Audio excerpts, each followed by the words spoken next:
Great. Give me a minute.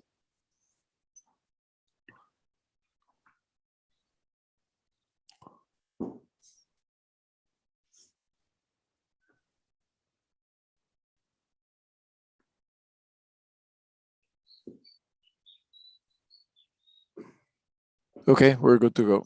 Thank you. There I am. Great. Well, good morning, everybody. Good morning. Morning. I hope everybody is well. Thank you very much for joining, and welcome to the UK Hour of 24 Hours of Change, an amazing initiative led and created by the incredible Gabrielle Rashid. First of all, I'd like to say thanks to Gabrielle for inviting us to be part of this amazing initiative.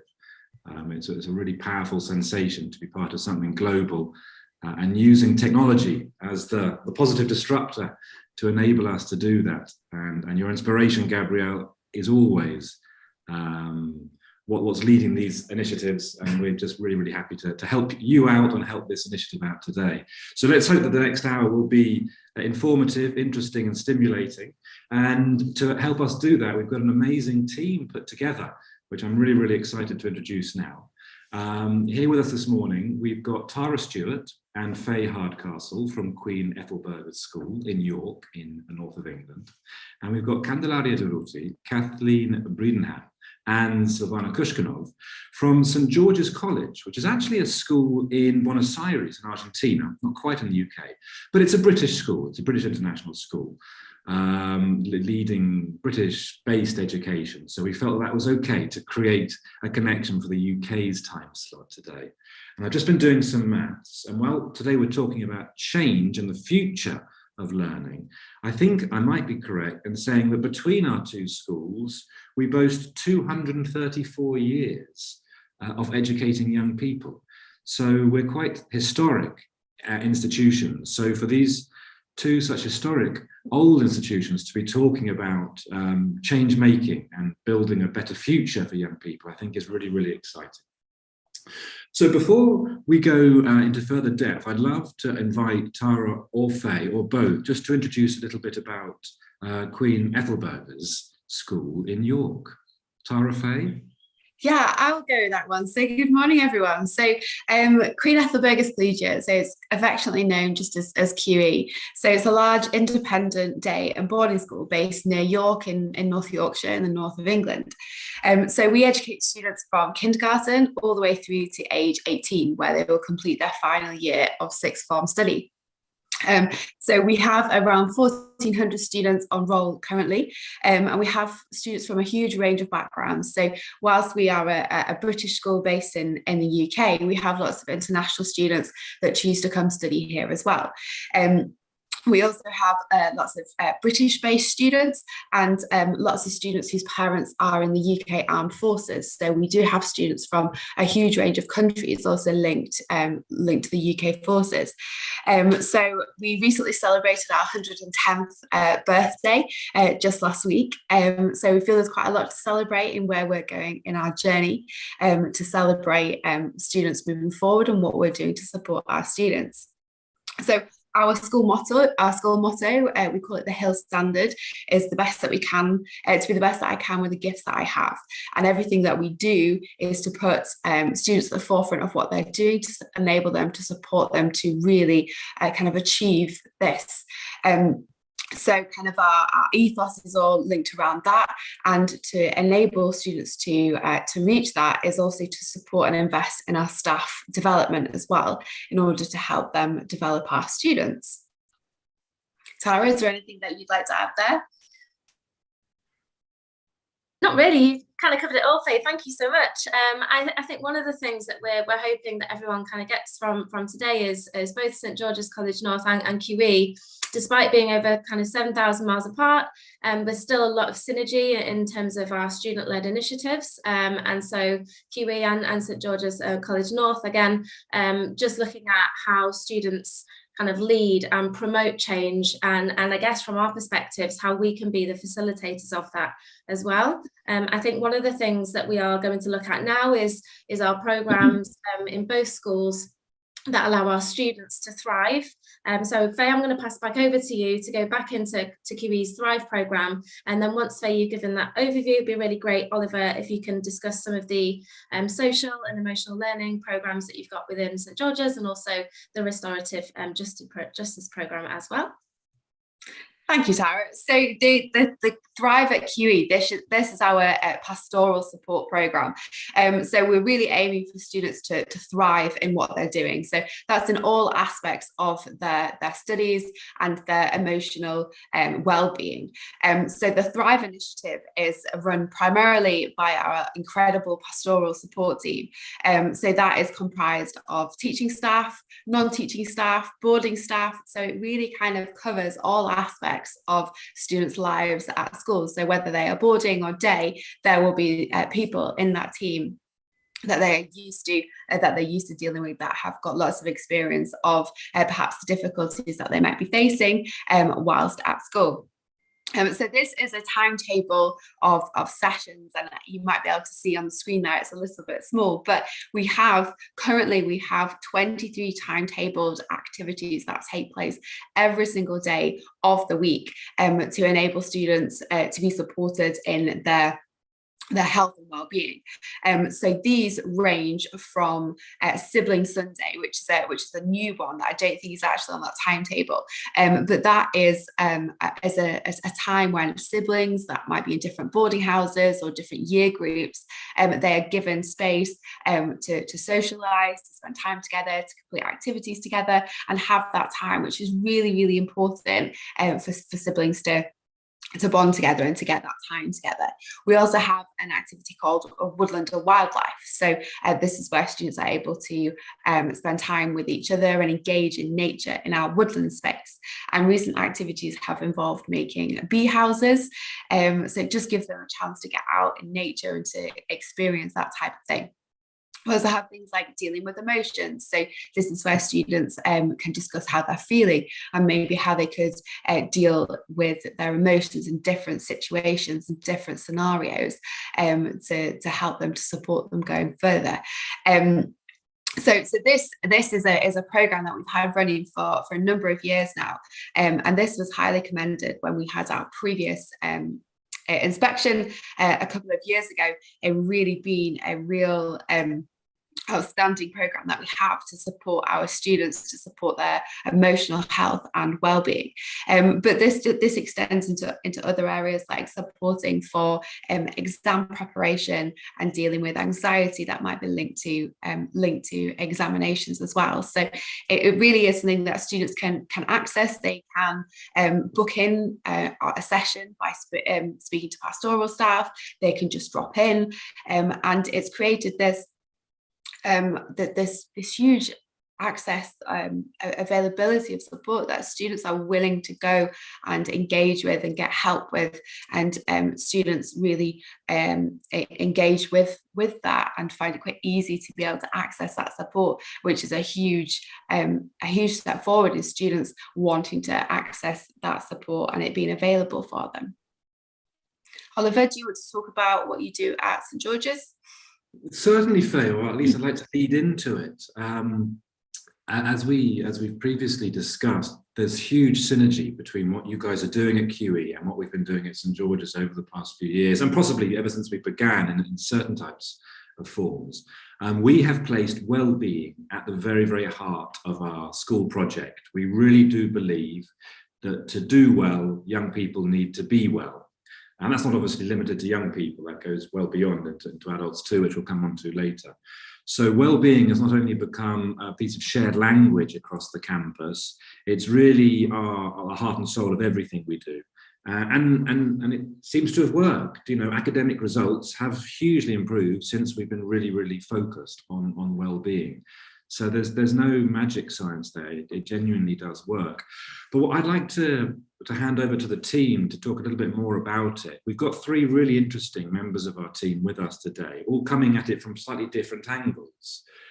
So Kathleen is our Deputy Head of Secondary. She's a scientist, an athlete, but she's really, really interested in experimental learning, in creating well-being with young people by taking them out of the classroom and approaching things slightly differently. Candy is our innovation leader. Her expertise is in technology and disruption of technology in education, but she approaches well-being through technology and through different forms of learning in that innovative style, different surroundings, in different ways. And Silvana is originally an English teacher, but she's also a great academic in neuroscience. She's a pedagogical leader in our school, always taking learning and leading forward. And she's an important member of our GST, our guidance and support team. So that each of them come at well-being and working with young people in different ways. I think it'd be really interesting just to hear a few words from each of them about how they approach well-being in their day-to-day lives in St George's, inside and outside of the official calendar of social emotional learning that we have every week for every young boy and girl on campus. Kathleen, can I ask you to start? Yes, Phil, thank you for the introduction, Oliver. And thank you, Gabrielle, again, for hosting such a wonderful event. Today, I'll be talking about learning spaces, in particular about a student-centered transformation of a space at St George's College North. This is called our Forestry Classroom and Butterfly Garden. I believe that learning spaces are really important when it comes to talking about change. When we look at the traditional classroom setting, we often find spaces that are rigid, limiting differentiation, limiting imagination, spaces that are not necessarily designed with the student at the center. At St George's College North, we have a very exciting student-led initiative, as I mentioned, called the Forestry Classroom and Butterfly Garden. Both of these spaces have been designed and built by our students across the secondary school. Our IB students led the design and construction of a greenhouse where we have a tree lab. Our first-year science students researched, designed, dug up, and planted a butterfly garden. Our IGCSE geography students took part in the development of our weather station, and we had our environmental systems and society students conducting a soil analysis in order to inform our younger students about the quality of the soil. And they also designed and constructed a composting station. The digging and the planting of the butterfly garden was the most exciting and had the support of our parents who came into school and planted alongside their children. And so there's a real sense of collaboration and ownership of the space. Since the construction of the butterfly garden, we have had our secondary students spend time in the garden with our primary school students, teaching them about all things plants, all the plants that we have in the garden, spending time watering with them, walking around the garden. And what is really encouraging to see is the enjoyment displayed by every student in the space. They want to be there and they enjoy being there. And you find often the students who are struggling in the traditional classroom setting, perhaps with low standards of behavior or underperforming in tests, they are the ones who thrive in these types of spaces. And you often see a very positive change in their self-confidence.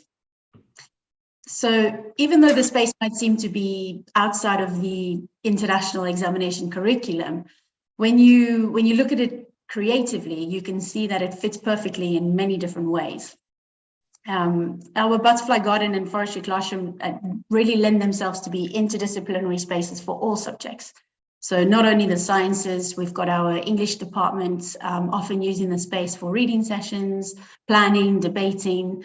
We have our primary and kindergarten groups doing all sorts of project work. Recently, we've had staff meetings taking place in the garden. And the ones that I've been to definitely tend to feel more motivational, less stressful. So it's become a really nice space to get together and collaborate. So not only does it allow for collaboration, differentiation, inclusion, it also allows the students to really connect to their senses. And that's something that you mentioned at QE as well, giving them time in nature. I think given that we cannot predict the future, we have to really be in touch with ourselves and our surroundings and really be able to feel. And this allows us to then learn from the future as it emerges. And so by giving our students time in nature, we are able to give them the time and space to feel the energy from it. And I think in the fast-paced world that we live in today, we tend to lose touch with that feeling. And therefore now more than ever, we need more time spent in these types of spaces in nature. I will end with one of my favorite quotes by Mary Angelou, who once said that people will forget what you said, people will forget what you did, but people will never forget how you made them feel. And I believe that it is in these types of spaces where students feel happy, they feel connected, and these moments are the moments that they will remember the most. Absolutely, and sorry, Kat, but not only that, but also we have just received our student council last week, when they were actually asking for new spaces and for new possibilities to learn and to work outside. They even suggested different pieces of furniture that could fit in that structure, and really committed to making the most of that time. So we can see that this is an initiative that they are enjoying and that they want to keep on taking to the next level. Yeah, they are asking for the new spaces as well.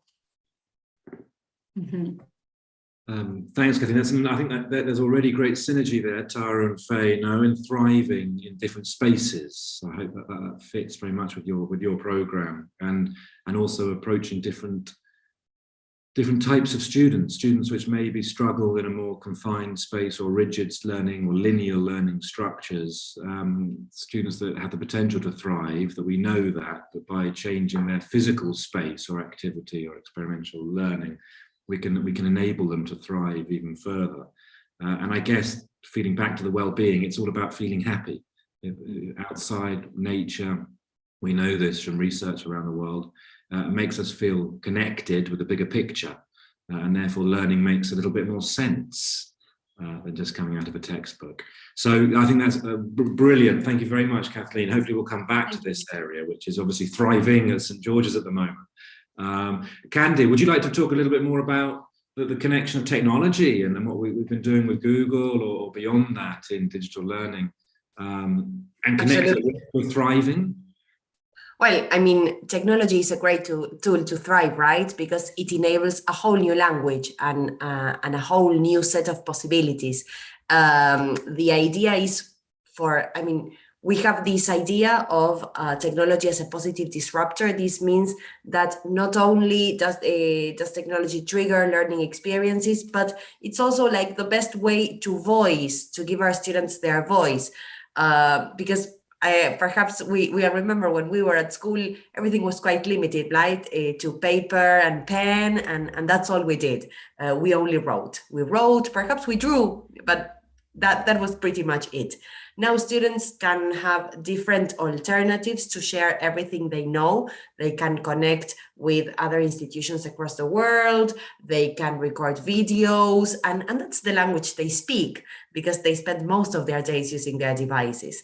That is why it's important to tackle this from different angles, not only from the academic one, which, as I have said, technology can help us support not only learners, but also teachers, yes, because we are trying to help them by offering different spaces, help them make the most of their time and the most of their resources, so that they can spend time actually teaching and being with the children, rather than, perhaps making a million copies, or it's everything is available online nowadays, so we need to help them look for that. So that's on the one hand, and on the other hand, we also have to help students and walk with them in their digital road. So we are really working on digital citizenship. We are working on how to feel safe online and how to make the most of those online spaces. That's something that we are all learning. So that's how we stand there, and that's how we try to accompany our students. And we have become a Google reference school 2 years ago. So we have got that certification, which sorts of sets the base, We have got this common language for the whole community. We know that we are working with this set of tools, of course, aided with the million add-ons that we can find nowadays and other platforms, but that is the center, our hub.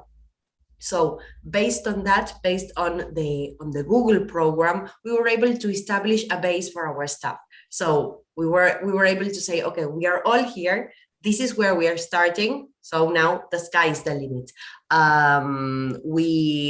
This gave us the structure to give everyone their own device, which is also a great tool for the classrooms, because we take it for granted that every teacher has got a computer to work on, a computer to share their ideas, a computer to look for resources, and everyone is really motivated here. We have got 92% of our staff certified as Google educators, either level 1 or level 2. That allowed us to get our certification as a school. And we have got some Google trainers and coaches, even some innovators. They are like little seedlings around, making sure that we can continue in this technology as a positive disruptor philosophy. Excellent, thank you, Candy. I love what you mentioned there, connecting with, I believe it's this week, isn't it? Digital Citizenship Week. So this is very yes, absolutely, worldwide. But I love the fact that you're talking about using technology to enable people to feel safe in their learning. And I don't think that's an immediate connection people would make because of the dangers of the internet. But having this focus on safety in order to create better environments for learning, I think we all agree is fundamental. And the classroom for too many years has been a place of austerity and where children haven't felt safe and comfortable enough to be able to connect their neurons and learn in a better way. So using the digital environment to create that safety, I think is certainly part of making people thrive. So really, really nice connection there, Candy. Thank you. Silvana, to finish the group, the circle, we want you to talk about Hacking Learning, a project you're running, in a little bit, not right now, if you'll hold back. Could you maybe elaborate a little bit on about this area, which you work very closely in both of your roles as a teacher, teaching leader, but also in your guidance and support role, in making young people feel good when they're learning. You're a specialist in those middle years, and making that was obviously a very difficult pathway when children move from a primary section to a secondary. How do you make those types of young people thrive in their learning and feel good about learning every day? Yeah, we have mentioned two key words. We've mentioned well-being, and we have also mentioned finding the student's voice. So these are two key ingredients that merge in Hacking Learning. We try, innovation, change, and hands-on learning in Hacking Learning are the key protagonists and the students, right? I think that even the name is inviting students to experience learning in a different way. The goals of Hacking Learning try to answer the students' needs after the pandemic. They need to feel safe, they must find their voices, and they must feel that they are all right. One of the students told me, this is not a social emotional learning, this is hard learning.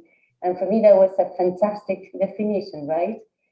So it's a kind of cocktail, right? It's a kind of cocktail. Magic happens there, that the students learn, but they do some activities connected to their feelings, and they discover who they are and what they need to do.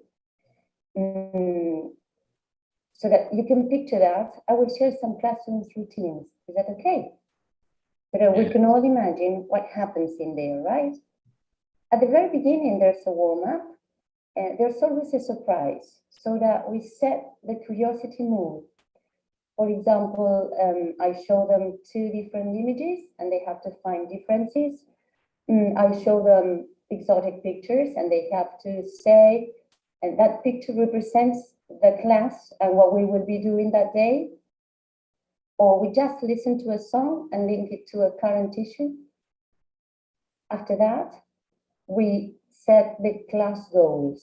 Sometimes I set them, sometimes the students see them posted on the classroom in different walls, and they have to say what their goals are. Generally, we finish 2 tasks, and the students choose what to do and how to do it. That is to say, they choose if they're going to work individually, they choose if they're going to work in pairs or in groups. The classroom is divided. This is also connected to flexible learning and flexible, let's say, it's a different kind of organizing the classroom. It is organized in working stations. One working station is called organization, and there the students will find a variety of resources and tasks. Or they can plan the week, then they can plan they have resources connected to manage their own time, or they can divide a project that they've got at school into different steps and find the objective of each step. Or they can have some tips of how to organize an online folder and how to use it. Then we've got another working station or another working corner called the study skills. What will they find there? Well, they find a variety of learning skill tips that they can put into practice according to their needs. They choose what to focus on.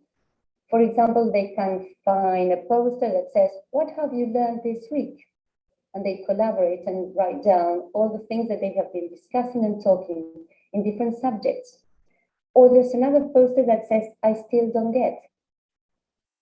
So you will read students' opinions, and they, in a way, they answer in a graph. They write down or they draw all these concepts, and they teach and learn to each other. What else can they find there? They can find, for example, a template that tells them how to monitor their own learning if they plan to get a step further in learning, right? So they have to choose 2 objectives for that week. It's one objective is a learning routine objective, as simple as put your bag on the floor and materials out as soon as the lesson starts. Or the learning tips can be take down notes. They choose on what subject to monitor those things, and they will do that for a week. So after that meeting, I share these resources with tutors so that there's a community doing more or less the same thing, so that we share the vision of learning, right? There's another corner called, or working station called Explore. What do they do there? They will find videos about nature, motivation, current issues, teenagehood. Students also collaborate in this section, right? They bring their own videos. What do they do there? Okay, they might find their passion. They might relax for a while. They might open to different things that are happening in the world, or they are just in contact with different aspects of learning. As learning also means monitor your own learning. So we as learners, lifelong learners, need to identify when we need to take a break. So there's another corner or working station called taking a break. What do they do there? Okay, they can design, for example, an award for something that they want to congratulate themselves on. Or they can draw a picture of something that they want to change in the world. Or they can draw a map of what your feelings look like today in the morning. Or they can just answer the question saying, how do you feel right now? And they answer it as they want, and a piece of art or just finding a song. Sometimes, instead of a taking a break corner, I post these questions on the walls so that when they walk from station to station, they just look at those questions. Maybe they pause, think a little bit, take a break, and continue working on the other station. By the end of the lesson, they fill a Google form sometimes. Sometimes I give them an exit card. And what do they do there? Well, we work in metacognitive skills. Some of the questions that they answer are, how are you going to use these resources to support your plan of improvement, for example? Or how you're planning to use these resources to support your learning? Or what did you do to learn today? So I think that we are experimenting this. This is a combination of many things. And I think it's working pretty well. And we're all enjoying meeting once a week and working and talking and designing what they need and finding their own voice and how to do it. So we're having a good time, and we will share our results by the end of the year. So I think, well, we're having a good time. There's well-being for everybody. That's tremendous. And you mentioned that this is a cocktail. It's probably too early in the morning to be talking about cocktails. But it certainly is. What an amazing variety of activities. this flexible learning you talk about, Yeah. and these really, really defined working stations. It sounds like a dream to be part of as a student, and certainly a transformative experience, considering the way we've been designing education for the last few hundred years.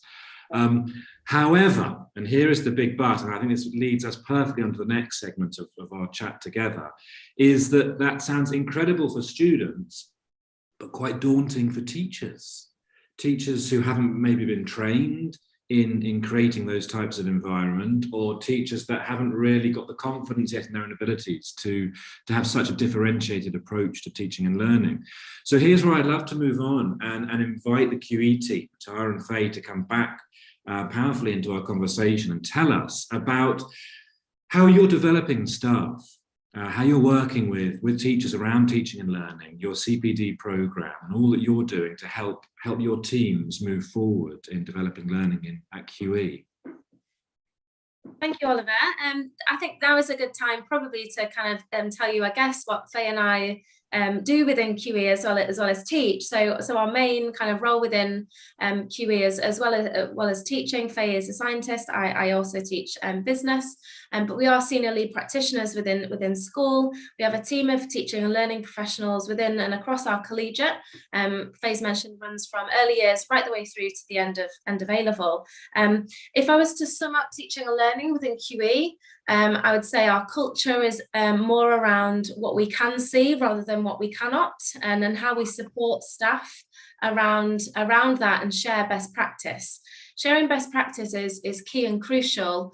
I guess modelling, as you would in the classroom, a good example of a student piece of work for students to then see what this looks like. I think from a teaching perspective, and when I was training sort of 8 years ago and working within QE as an NQT, I wanted to go and observe staff to kind of see best practice then, and we've really used that as a tool to help drive forward change and help our staff to kind of provide a staff voice around how they see teaching and learning within school, and how we can kind of help to support lots of changes, even in recent years, post-pandemic changes, use of technology, which Faye will talk about as well, of how we've kind of looked at driving that forward within our school. I think one of our main roles in the teaching and learning team is how we maintain that excellence from our previous, not just inspection, but best practice sharing across school. We have a number of different subjects. We've got 4 schools within our collegiate, lots of different skills that we can pull for our own internal CPD courses. And again, Faye will talk about one of our pathway programs, which is hugely successful. I think trying to maintain and cultivate a culture of staff development is key for students and driving that forward as well. There's a number of different things we can we are using to help to support staff. And one of the key things, I think, within the UK in particular during COVID, obviously there was a period of time where we couldn't quite easily go into classrooms to share that best practice. So the use of technology was key there, and we've sort of maintained that element to share best practice. So as an example, across school we use Microsoft Teams, and we have our own teaching and learning Teams group every single day. Heads of year, heads of department, lead practitioners, colleagues of other people within school will share images, resources, strategies in our Spotted in the Classroom channel that we've got within that team. There's other elements of the Teams group, such as sharing the latest educational research to keep on top of that pedagogical practice. Also, we're looking at how we can continue to build on that culture to support staff in the changes even that I've seen within the years that I've been teaching. It's been huge. In particular, the use of technology. We have a huge amount of English as additional language students within our school. How can we help to support our early careers teachers, with that best practice? I, for example, when I trained to be a teacher, didn't really come across a lot of EAL learners at the time in the school that I was in. And so when I started QE, one of the things that I did in particular was to take advantage of all of the internal courses that we have within school, led by other members of our staff team, one of which was CLIL, Content Language Integrated Learning.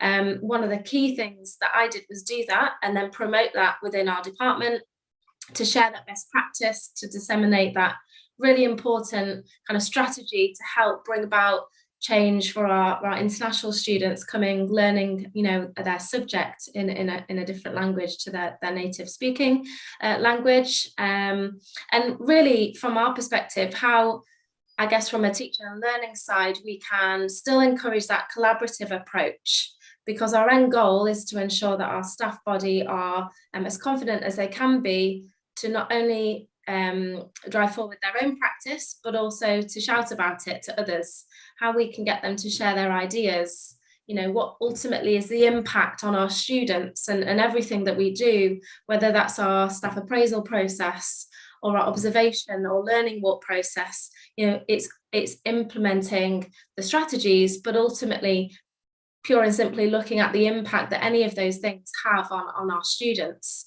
So one of our key things this year is making sure from a staff perspective, we're going in as many lessons as possible to share those ideas and share that best practice. So as well as our kind of formal observations, we also have learning walks, a quick 10-minute look within a classroom at what you can see and what's going really well. How can we share that within the department? How can we work with different departments to share those ideas? How our early careers teachers can come with us to do those learning walks, or have an idea of what's going on outside of their training years, and really looking at how we can continue to showcase all the brilliant work that happens every day. And you know, teaching is hard. We have assessments all the time, as I'm sure you guys do. There's lots of report writing, lots of marking, but above all else, there's so many amazing things that happen every single day across all year groups and all subjects. And how are our students feeling as a result of all of those amazing things? And one of the best ways that we could do that as a teaching and learning team is to showcase that, showcase the impact that it has on our students and their well-being, and make sure that we're looking after our staff and their well-being as well, because ultimately, you know, they're the drivers, and so we need to make sure that they're okay, that they have you know, they're looked after, they have, you know, the mechanisms and the resources and the tools to be able to provide excellence and that support. And so that's our kind of large but main role within school. And I think one of the key things that we're hoping to continue to do is drive that outstanding, that excellent teaching practice to ultimately impact our students in a positive way. So I think that would be a nice link with Faye to talk about our CPD programme and our Pathways programme that we have within school. Thank you so much, Tara. So just a couple of thoughts on a couple of those things as well. So I think that the greatest resource that and we want to achieve all these things for our students, and we want to give them the opportunities to drive their education forward. But to do that, we need staff to be able to do that. We need confident staff that can put those changes in place to really put the students at the forefront of everything. And when I think, I trained nearly 10 years ago now, and when I think about the kind of key skills that I use day to day at that very start to the things that I do now, with how far we've come in terms of technology and kind of the key things that I do now, while still there is obviously that huge role of teaching that hasn't changed too much, but how I carry that out and the different methods that I use are very different to what I did even 10 years ago. So we really need to support staff with that. And I think one of the key things has been the change in technology, and to kind of just to go back about with what you spoke about with the Google Reference School and using more technology. And we've actually just moved staff have got a device, a touchscreen device that can cast to the board. So the teacher then has that flexibility to move around the classroom. So that gives that flexible learning a little bit more and allows the teacher to kind of change things up in the classroom. So they're not kind of based near a computer, moving slides through, using that as a resource, but they are elsewhere within a classroom. And I spoke to one of my colleagues in science, and she's been sitting at different places within the classroom and actually using it as quite a powerful behavior management tool as well, because she's been able to sit next to the students that might need a little bit more help, a little bit more kind of focus, to kind of change things up within the classroom. So that has given another element to what we're doing to kind of give that flexibility and change things up for the students. So kind of went on a little detour there, but just to go back to kind of one of our big kind of CPD programs. So we call it the CPD Leadership Pathways. So it's called the pathways because there are different pathways that staff can go down. So they can choose a pathway linked to their area. So perhaps that key area that they're working is curriculum. So they might be a curriculum leader and they might be looking at how to develop a curriculum, or they might be more linked to student enrichment. So their pathway might take them down more of a student enrichment pathway. But this allows flexibility as well. So it allows staff the opportunity to kind of like diversify or to get kind of lots of key experience within a particular pathway. So there are two compulsory modules that all staff take place in. So we have module 1, which is leadership and management, so effective leadership management, and that kind of goes into a really deep dive into the difference between management and leadership, and making that as effective as possible, leading a team and looking at high performing teams. So that's over 7 sessions that we had this year. So it spans a number of months, and it gives staff an opportunity to collaborate with other staff across different departments across our collegiate, and maybe work with people that they haven't worked with before, and that collaboration is a really important aspect of the pathways. The second module is the module IRON, which is coaching and mentoring to drive improvement. So we've just had our second session last week on that. So we'll be continuing module 2 through to February, and then staff will get the opportunity to choose their elective modules. So then this is where kind of they might specialize or diversify onto a pathway. So like I said, it could be enrichment, student enrichment, or pastoral, or curriculum, or it could be more linked to kind of management types of roles, if a person might be in a kind of line manager type role.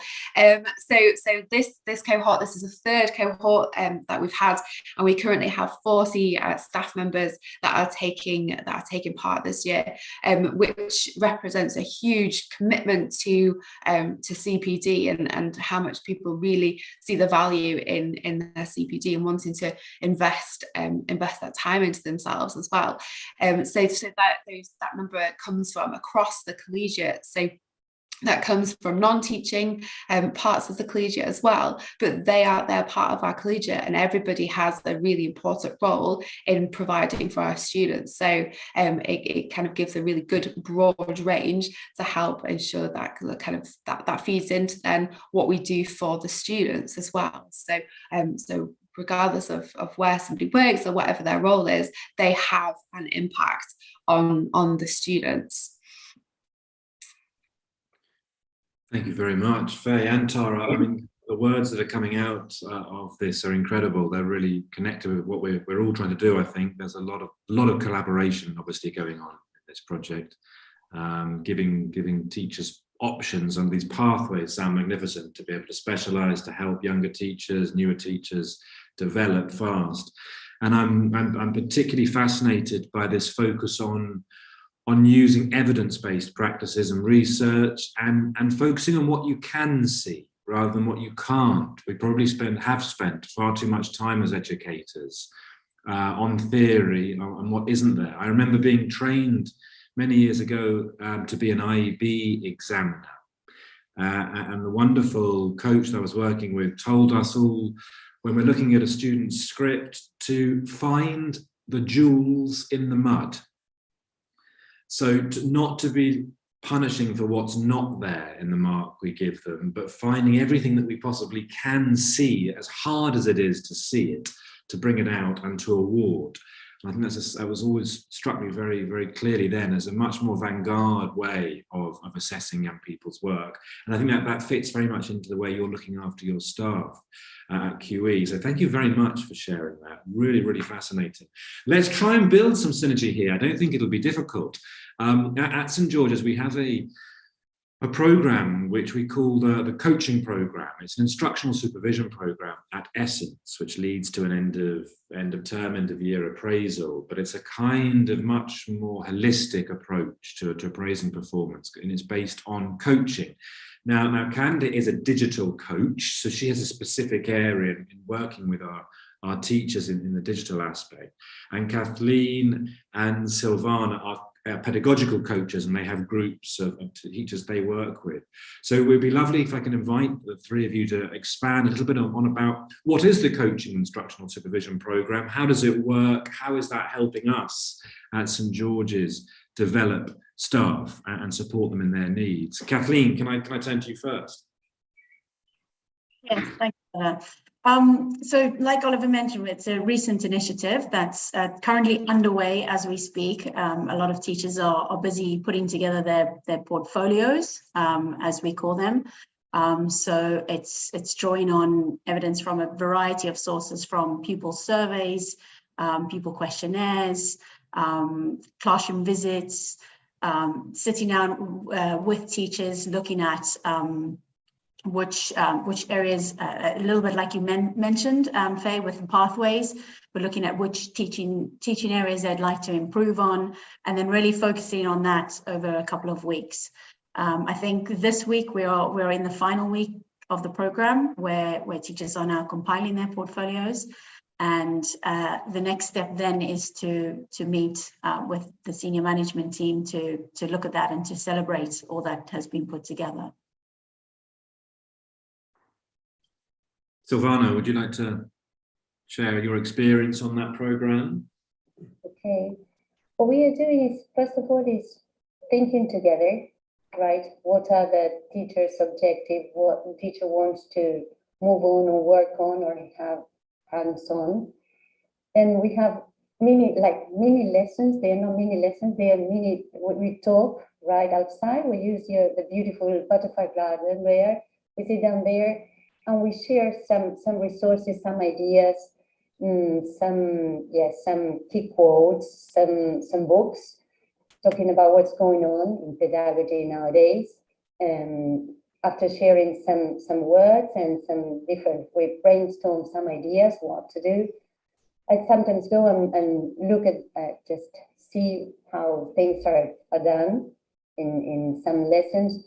And when you're there, right there, lots of ideas come to your mind because you see students learning and teachers learning and teaching.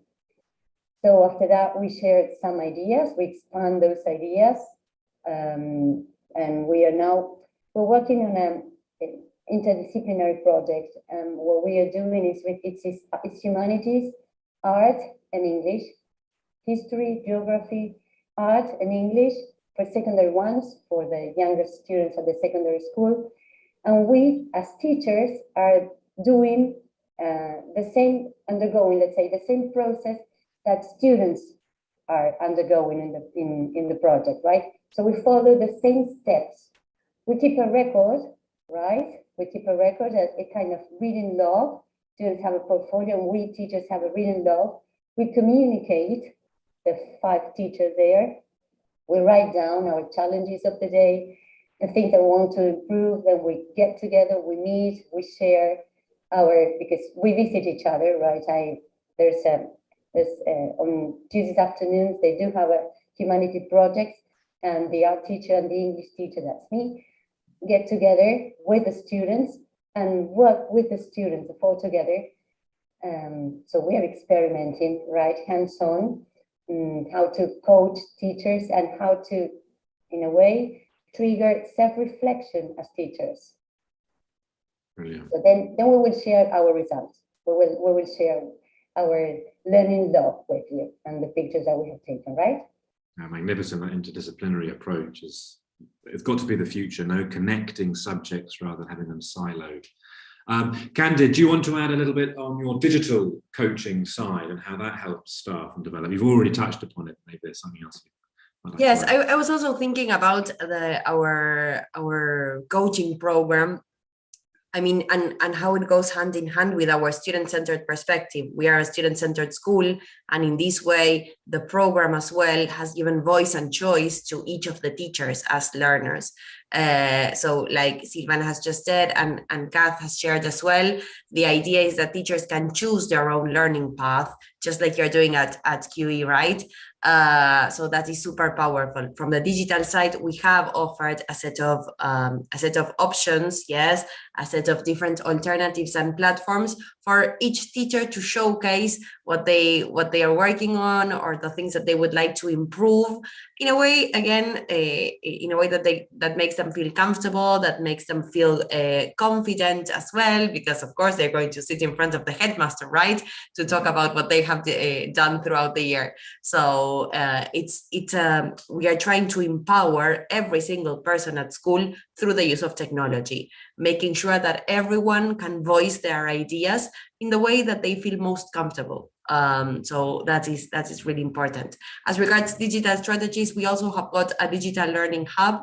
Everyone has got access to that, and that is also connected to communication, like Tara and Faye were discussing a while ago. We have different sides to communication as whole school. We have our daily news for secondary students. The primary daily news has launched recently. It's super nice because it's very visual for the children. And we have got the staff weekly news as well for everyone to know what's going on at school. So we have got all the links there. And then in the Digital Learning Hub, we are also offering a set of possibilities, a set of trainings and free programs that teachers can go and start exploring if they feel like it, and if they find the time, right? Because what we do is quite busy. So the idea is for everyone to be learning all the time, because those who teach must never cease to learn. That's one of my favorite quotes. Thank you, Candy. And talking of that, I have failed to learn timekeeping in my career thus far. We have been far too ambitious with this amazing conversation. And I'm noticing we've probably only got 5 or 6 minutes left, and we still wanted to cover so much more. We really wanted to talk about a post-pandemic return to study skills, how both of our schools are really helping our students refine those skills, probably slightly lost from being at home for a long time.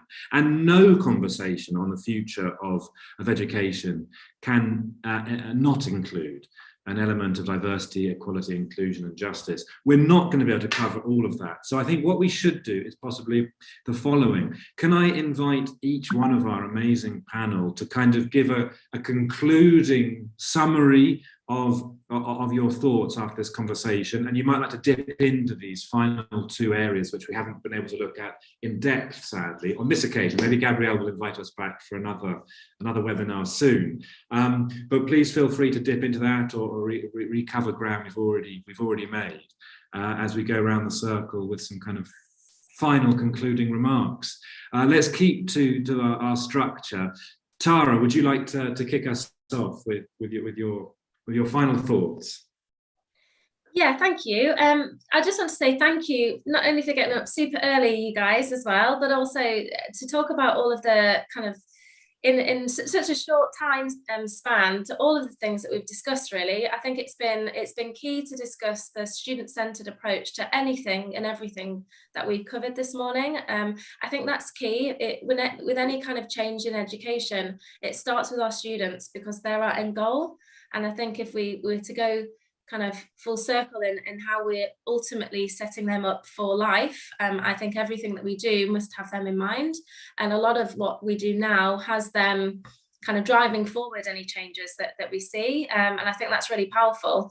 Just to kind of touch on the whole school revision project that we have within school, in the UK, examinations were cancelled for 2 years. Not sure how it was over in kind of Argentina, but one of the key things that was perhaps a little bit lost over that time was the ability of students to consistently revise, and using effective revision. We have a lot of our students who do revise, but a lot of them perhaps lost a little bit the more effective revision study skills.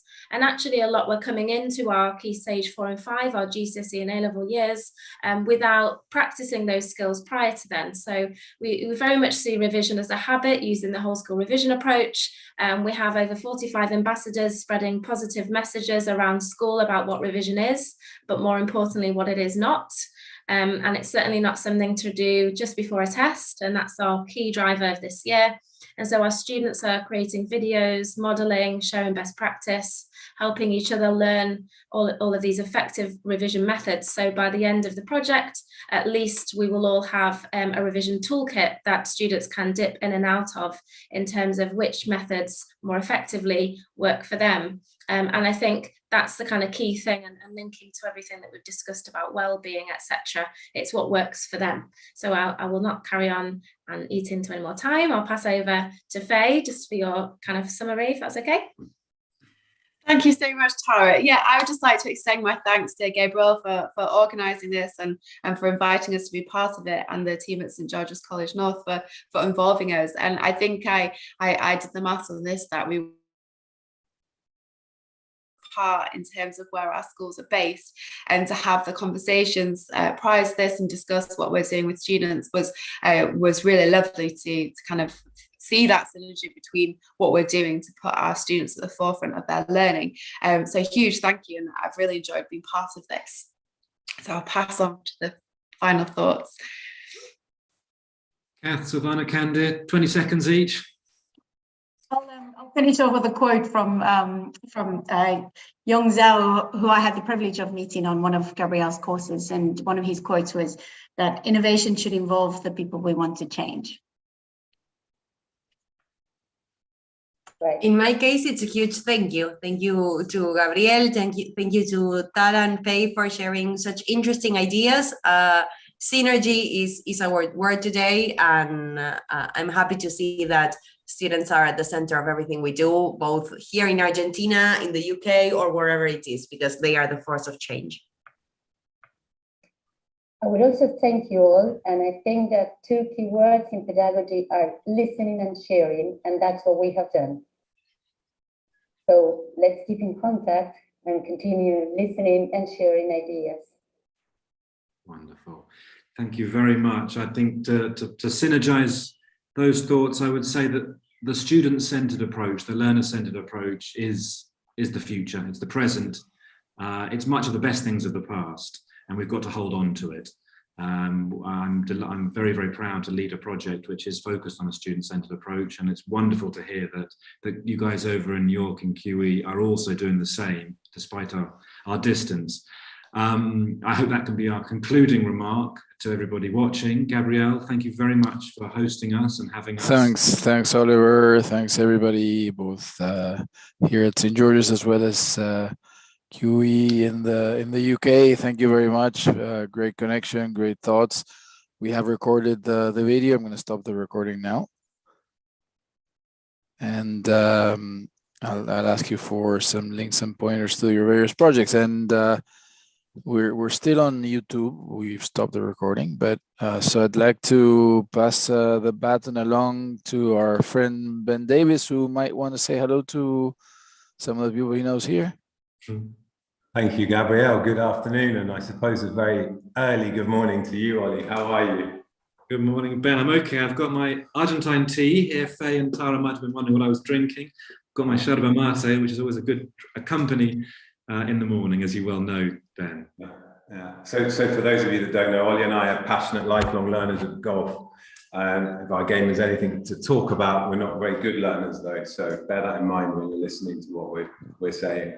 But it's good to see you, Ollie. And you, Ben. Okay. Okay, thanks everybody from St. George's and and the UK. We'll yield over to Ben now. So thanks a lot.